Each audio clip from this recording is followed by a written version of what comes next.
disciples of virtue, 4,900.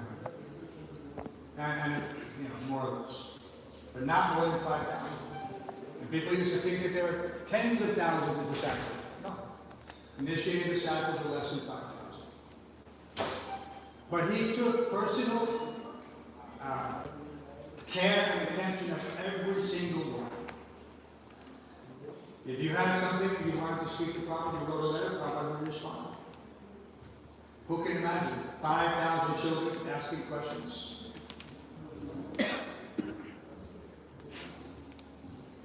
So Prabhupada finally uttered, But Prabhupada wasn't speaking much. So they're asking him to stay.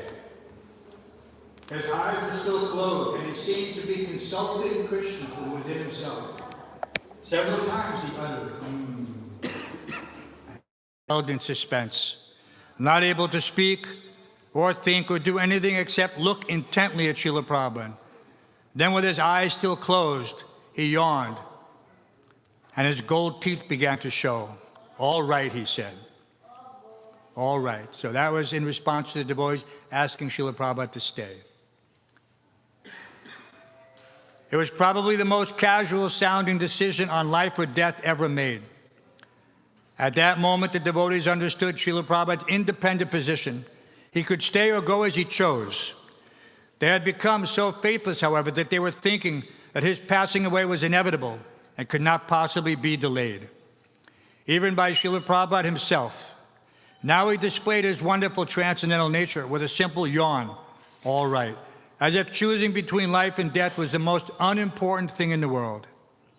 Harikesh gave a short laugh, the kind that he saved for when Srila Prabhupada did something completely transcendental, incomprehensible, and inimitable.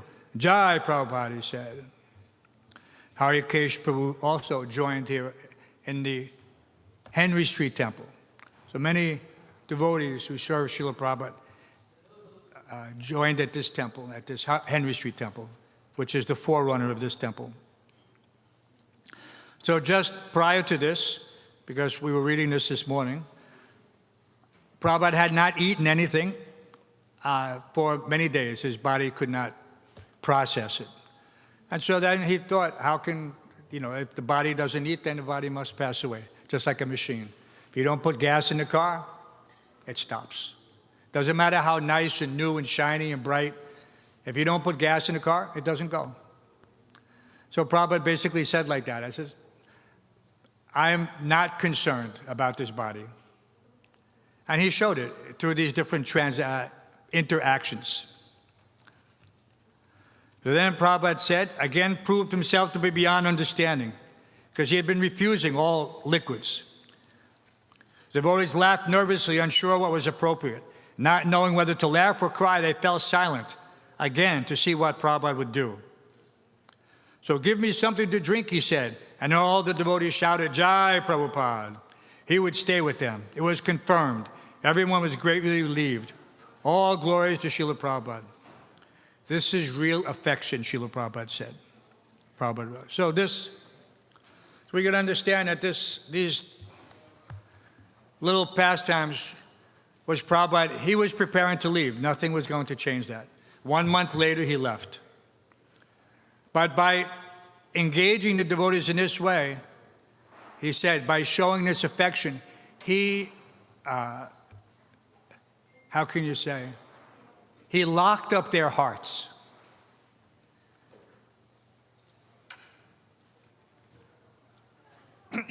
So this was a very delicate situation. And Prabhupada at the same time, just before this, he said, don't be surprised who leaves. Be surprised who stays. Because when the spiritual master leaves, many things fall apart. And so there was quite some confusion at that time. But by this little pastime, many of the devotees became very strong because they realized that we have an eternal relationship with the spiritual master. And if one accepts it like that, then it can never be broken.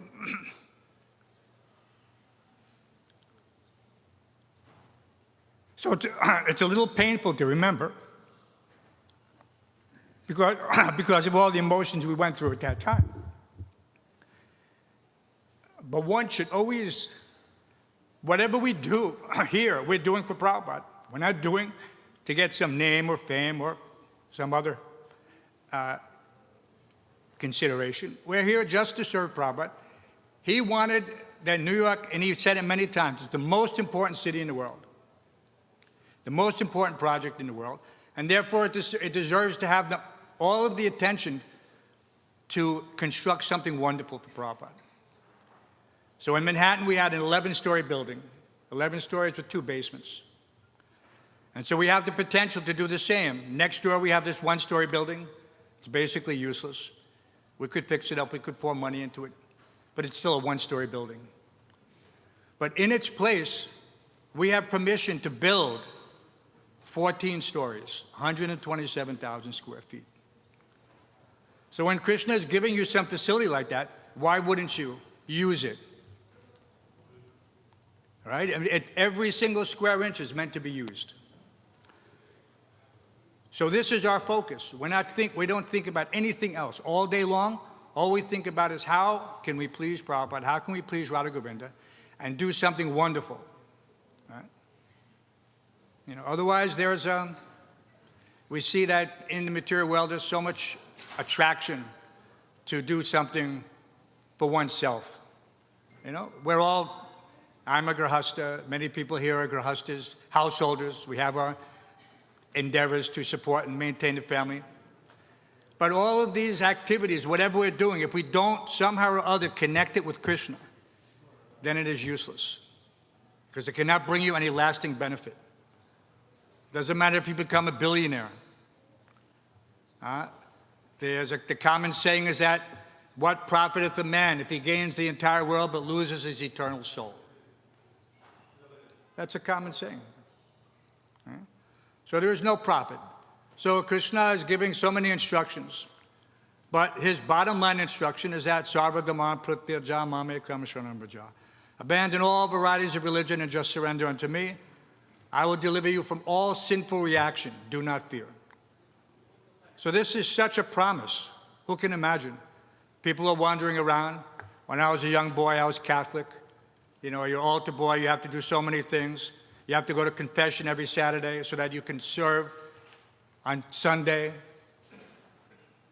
Right? But this weekly confession is compared to an elephant's bathing. It's called prayaschitta, where you do something wrong and then you try to compensate by doing something pious. This is a useless endeavor. But Krishna gives you a firm promise that if you surrender to him, he will save you from all sinful reaction. All sinful reaction, up to that point. What you do after that point, then again you have to decide.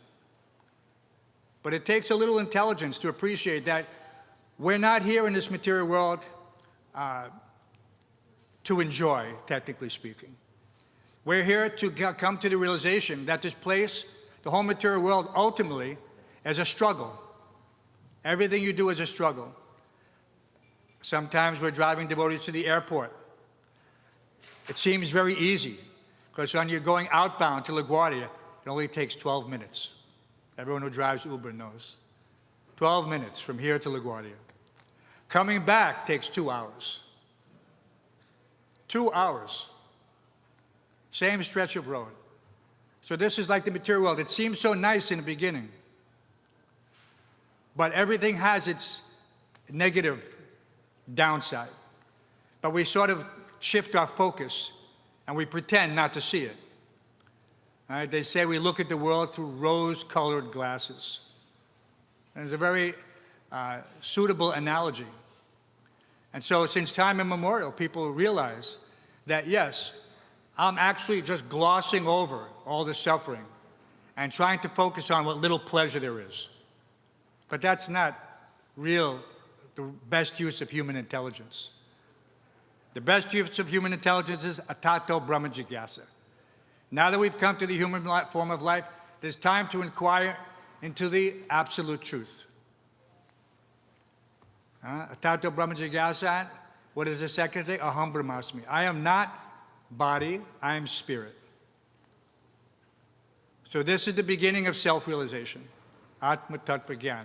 One has to know what is Atma. He has to know that the self is completely spiritual, has nothing to do with the material world. We used to do plays on the street. We would go on Harinam Friday or Saturday night. And some of these street plays were very famous. In the 60s and 70s, they called it guerrilla theater. Guerrilla means like underground warfare.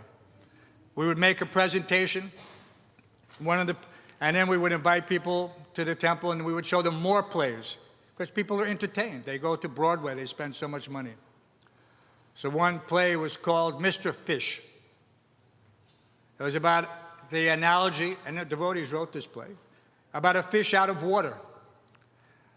You know, a fish out of water, how can he be happy? Until you put him back in the water, he cannot be happy. But the play went on so that somehow or other the fish came out of water.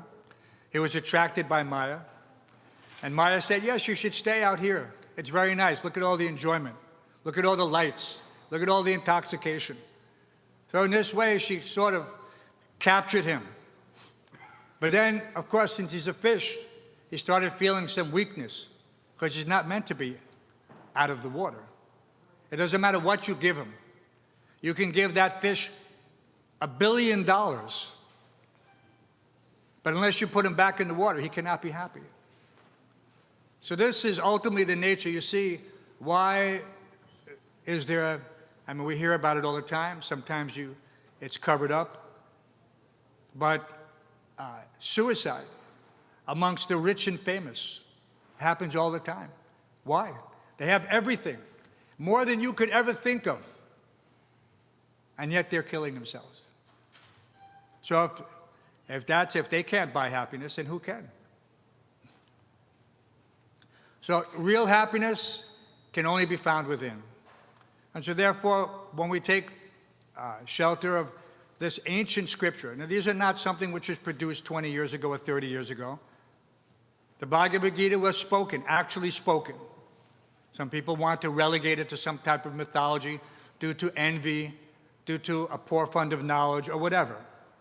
But Krishna spoke Bhagavad Gita 5,000 years ago on the battlefield of Kurukshetra. Yeah? And it is as relevant today as it was then to Arjuna. So the conflict that he found himself is not unlike the conflict we find ourselves in every day, torn between doing what we think is right and what is actually right. Right?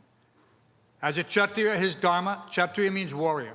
As a warrior, his dharma was to fight for religious principles. That's his dharma, to fight for religious principles.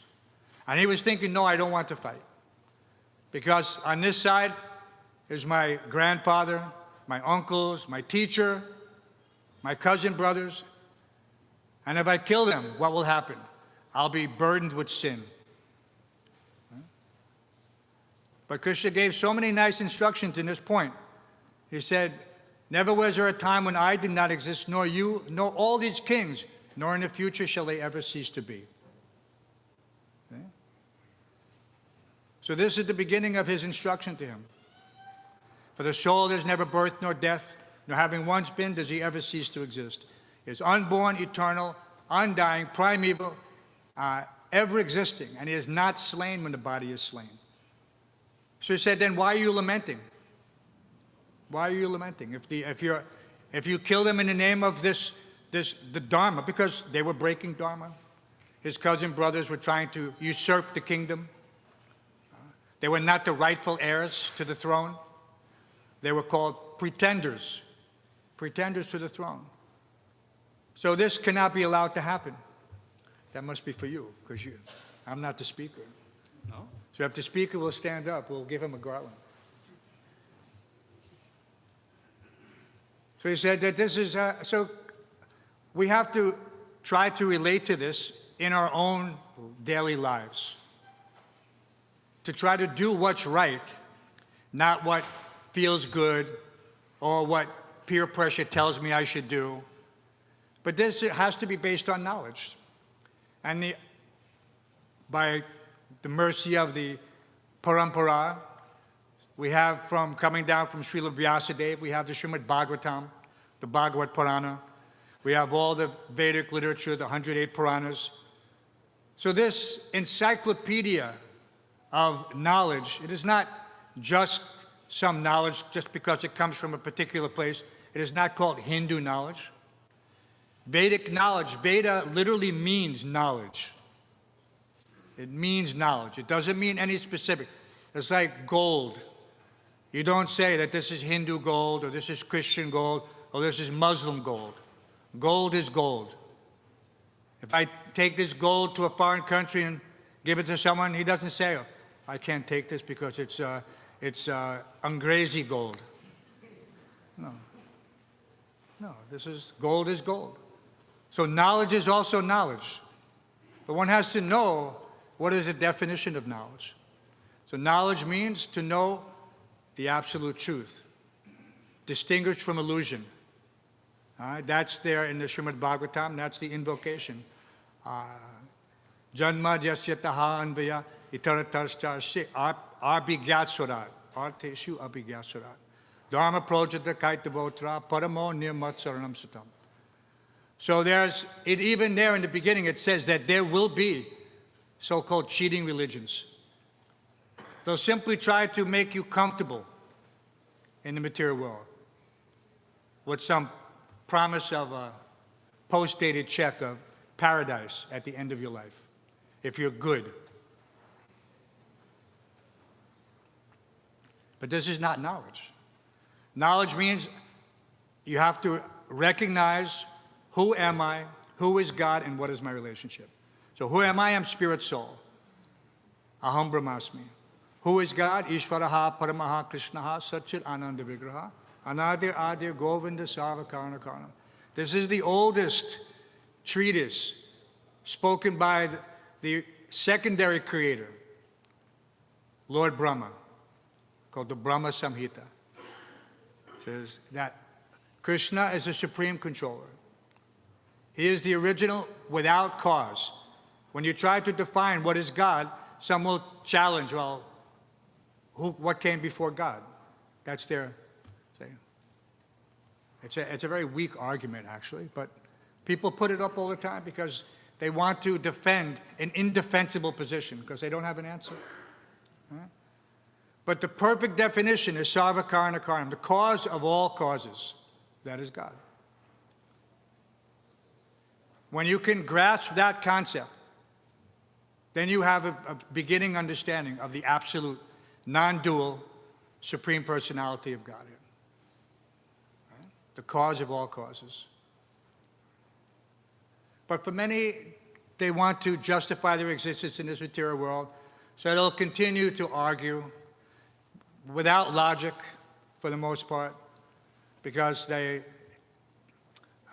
it's too difficult to admit that they don't have the knowledge to grasp these subtle spiritual concepts. So we're here to give it to them in a very simple way.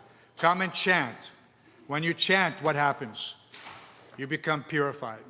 How do you become purified? Because in Krishna's name, okay, so if Krishna is the cause of all causes, he has a lot of other attributes. All wealth, all strength, all fame, all beauty, all knowledge, and all renunciation. That is another definition of God. He's the reservoir of all qualities. No one in the material world is the most beautiful. Have you ever heard someone say that? This one is the most beautiful? No, it's not possible. All beauty in the material world is relative. This whole material world is just relative truth, just a reflection. Nobody has all wealth. Nobody possesses all strength. Nobody's the most famous. Nobody's the most renounced. And nobody has the most knowledge. So somehow or other, if one can just begin to appreciate how infinitesimal my position actually is, then the beginning of eligibility for transcendental knowledge takes place. Because it's also described in the Bhagavad Gita that tadvidi pranipatena pariprashnena sevya. Just try to learn the truth by approaching a spiritual master, inquire submissively, render service unto him. The self-realized soul can impart knowledge unto you because he has seen the truth. He has seen the truth. So this is why we take the position of the spiritual master so, how can you say, in such a high position. Even in the prayers which we sing in the morning, said that the spiritual master should be given the same respect as God. Some people say, oh, how can we do that? How can you worship another person? No. Just like when the president of, or when the prime minister of India comes, isn't he given all the respect of a head of state? All right. Technically, he represents all the people of India, everything, all the history of India.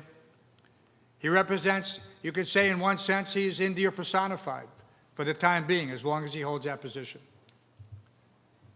But he's not India, per se. But he's given the respect of that post. So the spiritual master is given a very high post. And he's considered to be as good as God because he's the ambassador of God. He is the personal representative of God. So it's not by some sentimental, how can you say, attitude that we just artificially impose some label, that this person is great and this person is not great. No. The spiritual master is special because Krishna says that specifically, says,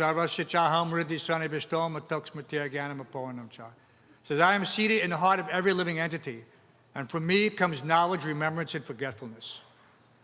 So the spiritual master is considered to be the external manifestation of the supersoul.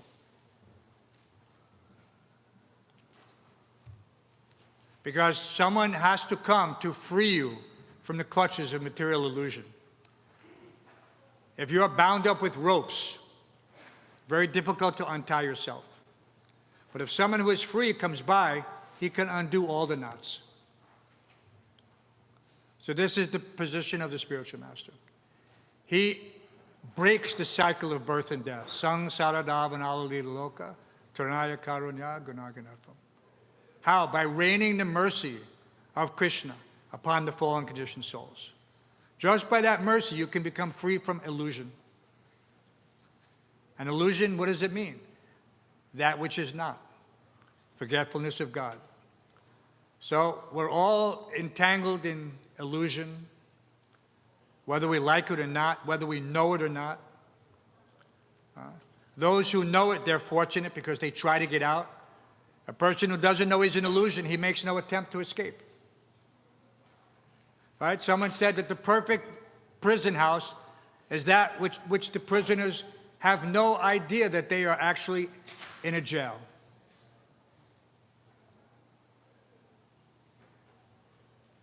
So in one sense, that you could say that this material world is referred to as Durga Dham, Devi Dham. Durga means the jail keeper. Durga means prison. It also means Durga herself, the person in charge of the prison, the warden. So Durga is basically the warden of the prison house of the material world.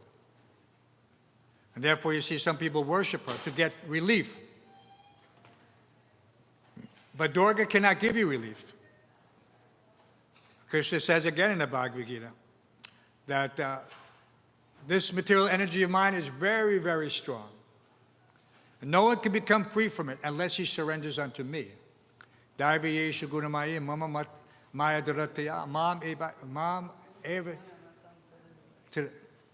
you.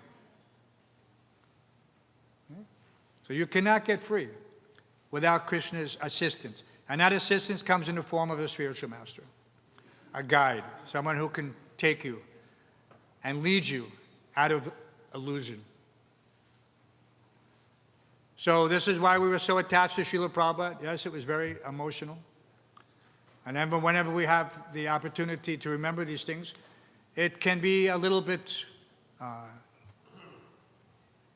still today. And how long? Prabhupada left us in 1977. But for us, he is always present.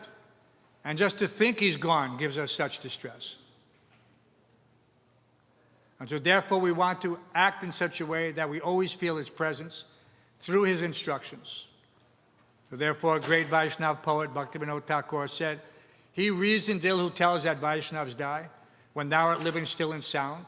A Vaishnava dies to live, and living spreads the holy name around." So this is what this ISKCON, International Society for Krishna Consciousness, that is what we do. We attempt to spread the holy name around. So 6 days a week, the devotees are chanting on the street, and then the 7th day, they're chanting here in the temple. And this will go on by Krishna's mercy as long as we are able. So with everyone's help, of course, we're very encouraged because many new devotees are coming. The material world has a tendency to give people impetus to seek out relief. And if they're lucky, they will seek out relief by hearing the holy name, coming to the temple, receiving some transcendental literature, and then becoming devotees. And at that point, they're actually liberated. If they stay on that path, for them, there's neither birth nor death. Become free. But this is a little elevated. I encourage everyone to take a Bhagavad Gita, could approach any of the devotees and say, "Prabhu, do you have a Bhagavad Gita? I'd like to start my journey." Everyone should read Bhagavad Gita. It's not just some sectarian philosophy. This is knowledge, pure and simple. And if you don't believe me, read it and then come back and argue with me next week. Okay? I guarantee you that this will be the most profound adventure you will ever start, is reading Bhagavad Gita. But you have to have a little courage. You have to take the first step. You have to say, okay, I'm going to read the Bhagavad Gita. It doesn't matter who says anything, I'm going to read it.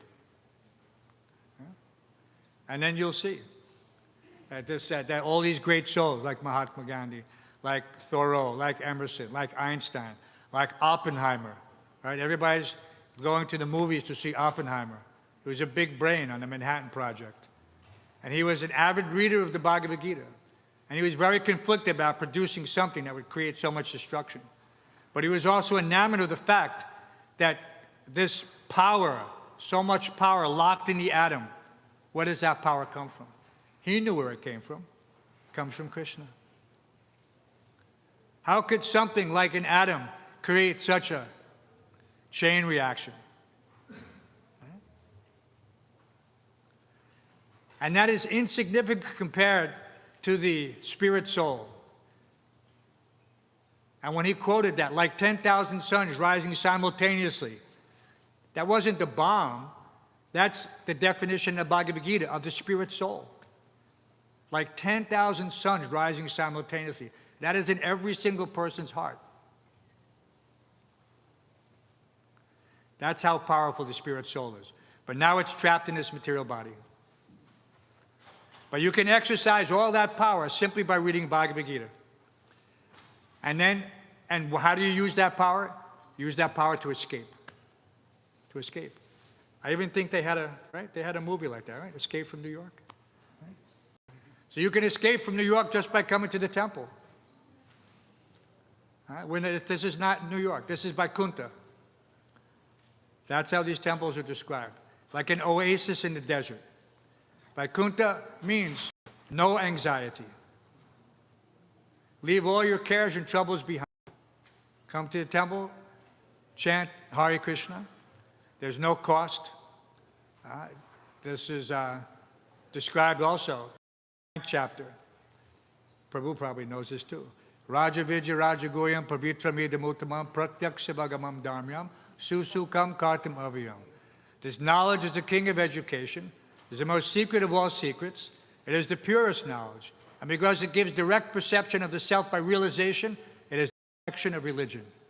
It is everlasting and it is joyfully performed. So So this is the definition of religion. Practically realized. I don't have to tell you. You realize yet? Are you realized yet? No. Once you become realized, becomes a permanent asset. You understand? I'm not this body. If I no longer desire to be bound up by these shackles of the material energy, I don't have to be. But if I decide to go out and again put these handcuffs on, that's our minute independence. Krishna gives us independence. That's why we came into the material world, to try to enjoy separately from Krishna. People ask all the time, well, why did we come? Why did Krishna put us here? Krishna didn't put us here. That's just that argument is a false argument. For lack of a better forefront of knowledge. Right? They even have, nowadays, everybody understands what is karma. Right? What goes around comes around. Right? Not difficult. We see it all the time, every day. People getting their instant karma. You know, not always. Sometimes karma remains as a seed in the heart to fructify later, not even necessarily in this lifetime. Otherwise, why is some person born in a very rich, aristocratic, with a very good material facility, very beautiful body? Another person is born in a completely hellish condition with so many congenital defects, destined to suffer his entire existence. Why is that? In the Christian philosophy, they have no answer. So what do they say? They say it's original sin.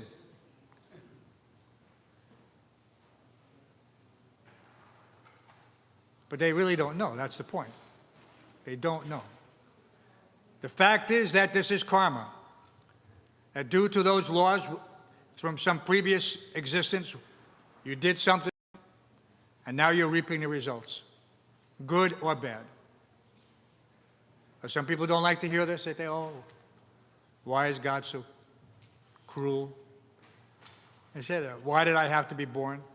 Anyone who has kids, if you haven't heard that 100 times, I didn't ask to be born. You know, because they're kids, they don't know. I didn't ask to be born. Yeah. But the fact is, we did. By creating this body from our previous yam yam vapi smaram bhavam to jatyante kalevam. Whatever one is thinking at the time of death, to that nature he will attain without fail.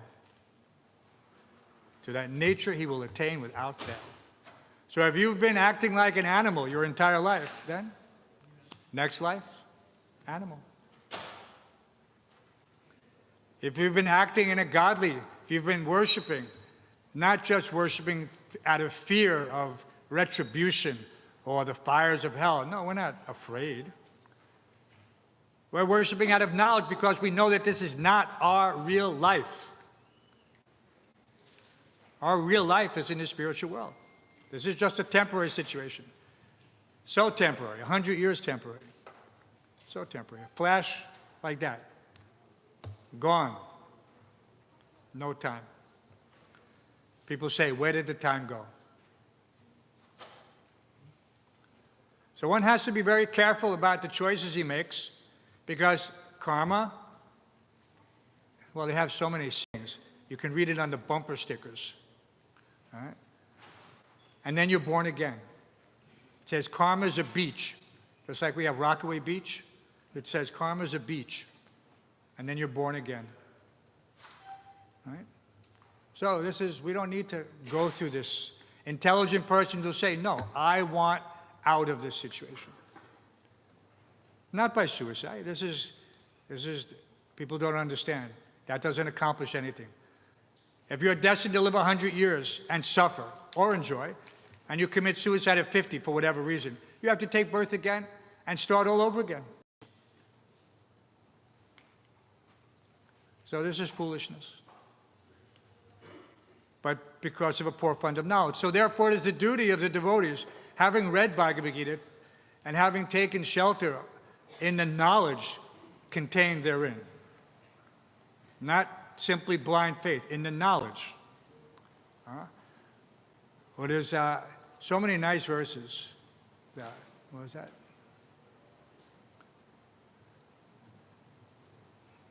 From boyhood to youth to old age. What's that verse? Dehinosmen yatadehe kumaram yovanam jara tatadehantara praptira diras tatra namuyate. Right? That in this life, you're experiencing change from boyhood to youth to old age. And then at death, you get another body. So you've already changed bodies how many times? What do the scientists say? The scientists say that every cell in the body, what is it? Changes every 7 years. Every 7 years. Every single cell in the body. So if every single cell in the body changes every 7 years, then where's my hard drive? Where's my memory disk? How come that's not gone? How come there's not a data dump? Huh? No, because the soul is transcendental, and all these memories are riding in the subtle body, the same subtle body that takes you from this body at the time of death into the next body. All those memories go with you, but they're suppressed. But they're there. So therefore, sometimes people have what do they call it? Past life experience. They have a past life experience. We have a book on the front called Coming Back, which documents many of these past life experiences. Coming back. And so if I've changed his body all the time at 7 years, every 7 years, I've already changed his body 10 times for me. So then, pretty soon there'll be another body. But Krishna says, Taktvadeyam punajama nayati mamiti sojana. No. If you know the transcendental nature of my appearance is disappearance, then there is no birth again. There's no birth. He promises. He promised. Nayati mamiti sojana. You'll never come back. So that's a great promise. And Krishna is really not asking anything in return. People say, oh, but you have to surrender. Yes, okay. Well, how many times are we surrendering? How many people pay income tax, sales tax, capital gains tax, death tax, inheritance tax? You're paying everybody all the time. Every time you get in the subway, tax to ride. Right? But Krishna is not charging anything. You become completely free. So the deities are so beautiful. Radha Govinda are the most beautiful deities in the world. If you keep that image in your heart, Prabhupada said, then at the time of death, you will go back home, back to Godhead. Just by keeping this image in your heart. How simple is that? Huh? Does it cost anything? No. Doesn't cost anything. Just this one image. Shri Shri Radha Govinda Dev Ki. Wait, don't leave. They don't serve prasadam for 15 more minutes. You may not want to hear, but at least it's cool in here. It's hot in the hallway downstairs. Okay, believe me, take my word for it. I'm in that hallway all the time, telling people to go back upstairs. But today I happen to be here, so I'm encouraging you. It's nice and cool here. And downstairs is just hot. And there's enough prasadam. Everybody will get prasadam. Any questions? We can ask questions. Yes, Prabhu, but speak loud. So you said in Bhagavad Gita, chapter 2, verse number 7. So after we leave this body, there is another change.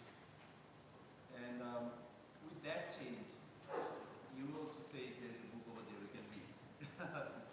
But if you can give a brief description, maybe a lot of people might not have time to study that book. How are you going to get the next birth? How they get next birth?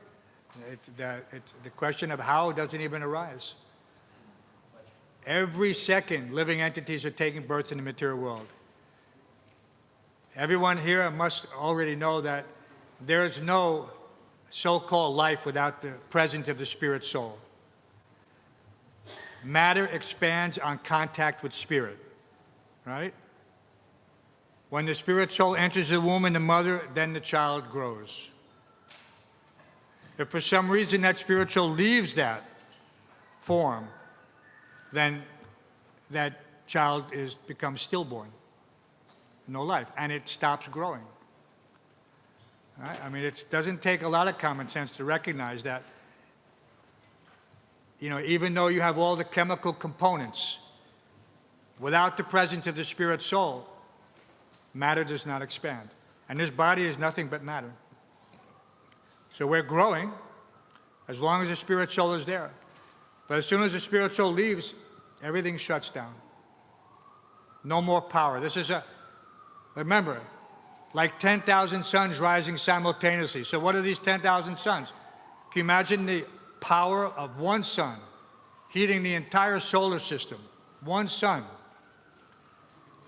And daily, it's described that this is like unlimited numbers of chain reactions going off, equivalent to an inconceivable amount of atomic explosions.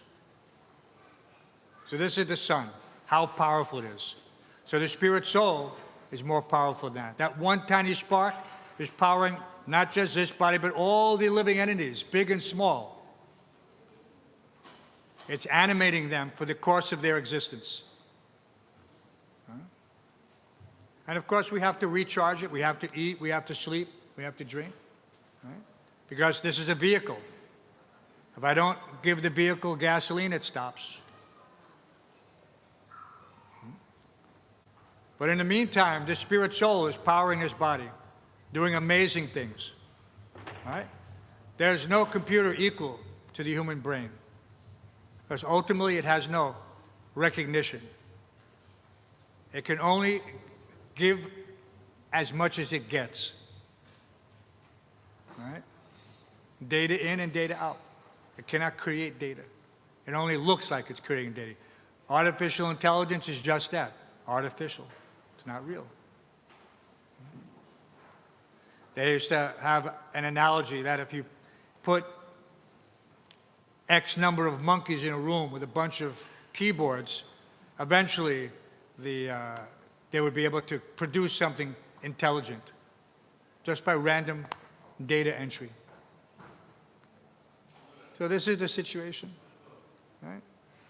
So where we have an opportunity to stop the cycle of birth and death. This is what the Krishna conscious movement is offering.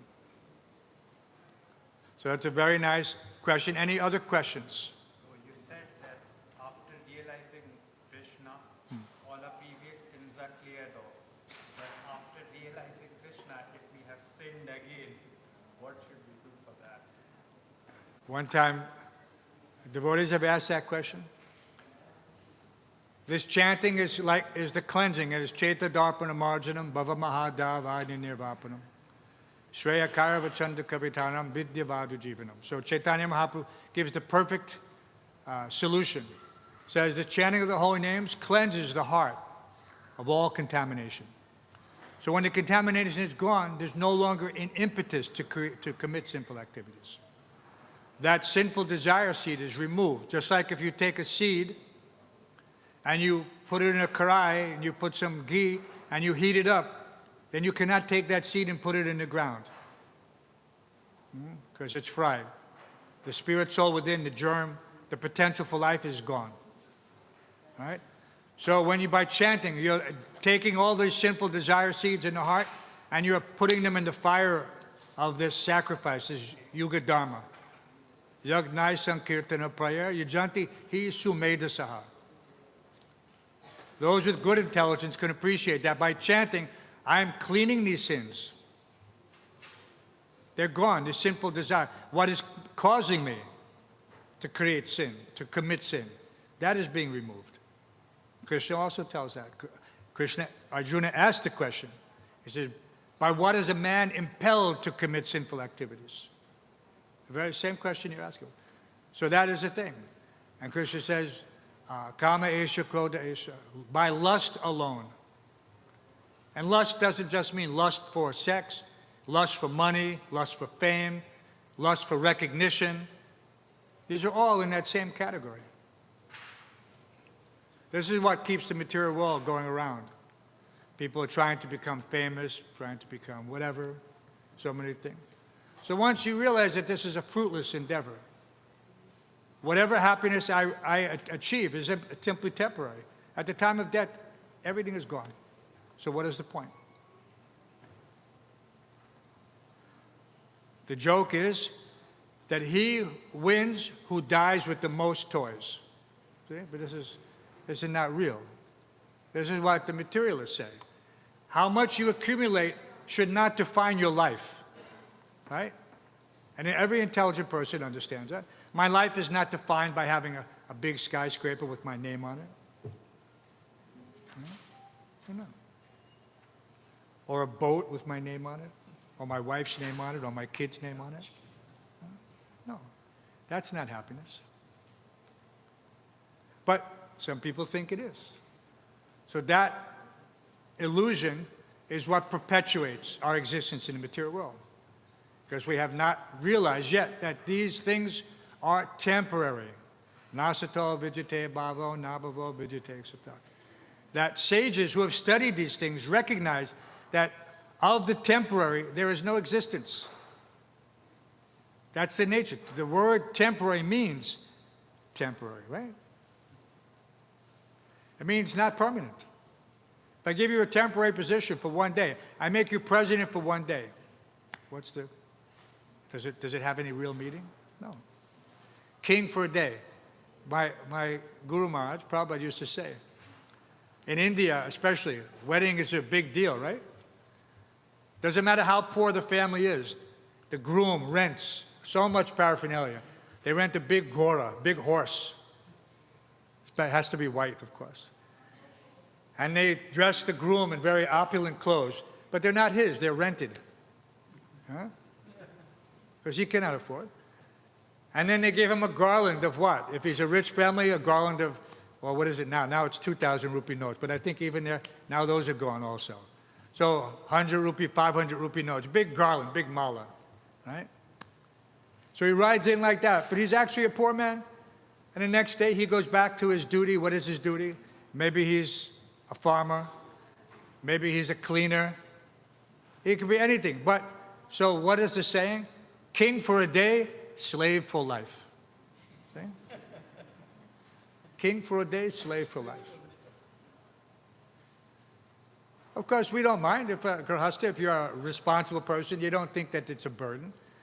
You're happy to provide in a spiritual way the facility for you and for your wife and your children to also rise up in consciousness. Right? That is the meaning. That is what marriage is actually about, according to the Shastra, according to Bhagavad Gita. But people don't want the responsibility. That's the problem. And so therefore now in the Puranas it describes what are the symptoms of Kali Yuga. That in Kali Yuga marriage will simply be by arrangement, by acknowledgement, by words. Without ceremony, without ritual, without purification, without hawan, without fire. It's not really marriage, just some agreement between two people. No sacrament, no samskara. You know what samskara is. No samskara. So it does nothing for either of those two individuals because there's no purification. It's only based on some mutual attraction, affection, which, as we all know, is temporary. You know, now I like you, in 10 years I may not like you. And therefore, divorce. No duty, no sense of responsibility. If there is no samskar in Kali Yoga, if there is no samskar in Kali Yoga, because we have not pure Brahman, not pure available a lot of things. So what is Shraddha, after Shraddha? The idea of samskar is the guiding principle of acting according to Dharma. It is not a religious, it doesn't have to have that there should be a purohit, there should be this. Even without those things, if one understands what is to be done and what is not to be done, then he's actually performing. He's acting according to Scripture. He's acting on the basis of knowledge. He's acting on the basis of Dharma. So first of all, we have to know what is Dharma, what is karma. So these things, if you know these things, then 50% of your life is clear that I know what to do and what not to do. Everybody knows from an early age. People tell you, no, this is wrong, this is right. Later on you may make some adjustment because you've decided that in your view, maybe I'll get away with it, right? I won't get caught, right? How many criminals are engaging in activities and they're thinking, I won't get caught? But there are prison houses filled with people who thought they weren't going to get caught. So why won't we get caught? Karma will catch everybody. It's an equal opportunity prison keeper, karma. Doesn't care if you're rich or poor. Right? People are fond of saying, no one is above the law. That's a fact. No one is above the law. Dharmam tu sakshat bhagavat pranitam. And that is real law. Laws are made by God, not by man. Right? Now people are changing things. They want to say that this is right, but it's wrong. That's Kali Yuga. It's upside down. Right? But intelligent people know. So when someone says like that, you realize, oh, they're trapped by some, what they call groupthink. If enough people say it, then people think, well, I have to say it also. I don't want to be out of the crowd. I don't want to be ostracized, means pushed out, marginalized. So they try to go along. What do they say? Go along to get along. See? But this is not intelligence. This is not real intelligence means to know what is right and what is wrong. In Bhagavad Gita, Prabhupada's purports in the Bhagavad Gita. Okay, we have 700 shloka. But the Bhagavad Gita as it is, which was given to us by Srila Prabhupada, is unique. And that of all the Bhagavad Gitas printed for the last several hundred years, very few of them have had an impact on society like Srila Prabhupada. So why is that? Why in a foreign country did so many people take to Krishna consciousness? Because the pure devotee presented it from the original perspective of bhakti. Bhakti means devotion to God, not devotion to anything else. Not to my dog, not to my alma mater, my school, my job. No. Bhakti only relates to God. There's no such thing as bhakti for music or bhakti. No. Bhakti means devotion to God. Okay? So only a pure devotee, only someone in that line can deliver the pure message. And so therefore the purports, the explanations to these individual shlokas is what has brought about this revolution in consciousness and which has spread all over the globe. And therefore it is no longer bound up simply by the political demarcation lines of Bharat Varsh. Right? So it's very special. If one understands that, then he actually gets a little how powerful the pure message is when a pure devotee speaks it. And therefore how powerful this devotion to Krishna actually is. And Prabhupada used to say, I am simply a servant. He never took anything that I should get so much worship or an example. All the temples, in those days when I joined, there was less than 100 temples. After a couple of years, there was 108 temples. And that was a big mark. That was like 1975. So all the temples were responsible to fund Srila Prabhupada's travels and maintenance. So every temple used to send Srila Prabhupada a fixed stipend. Anyone want to take a guess? What was that fixed stipend? $15 a month. $15 a month.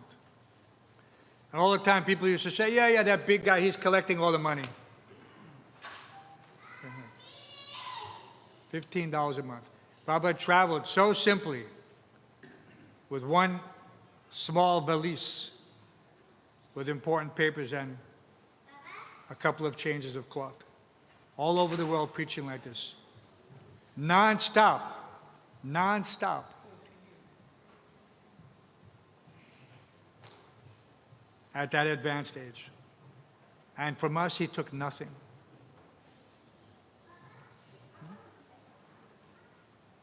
But people can't appreciate that. They don't understand.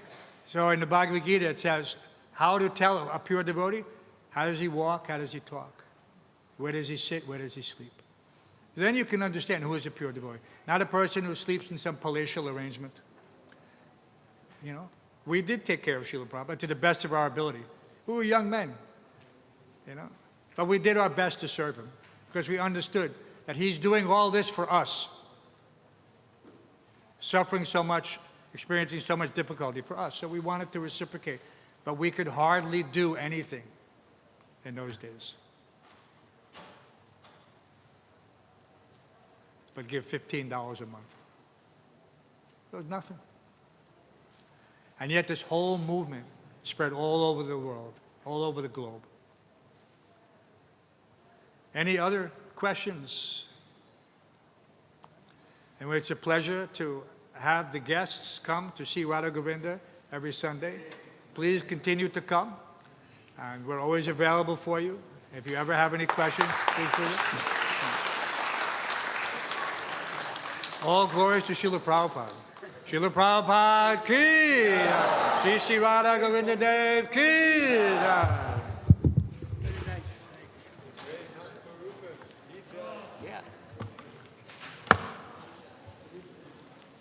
May I?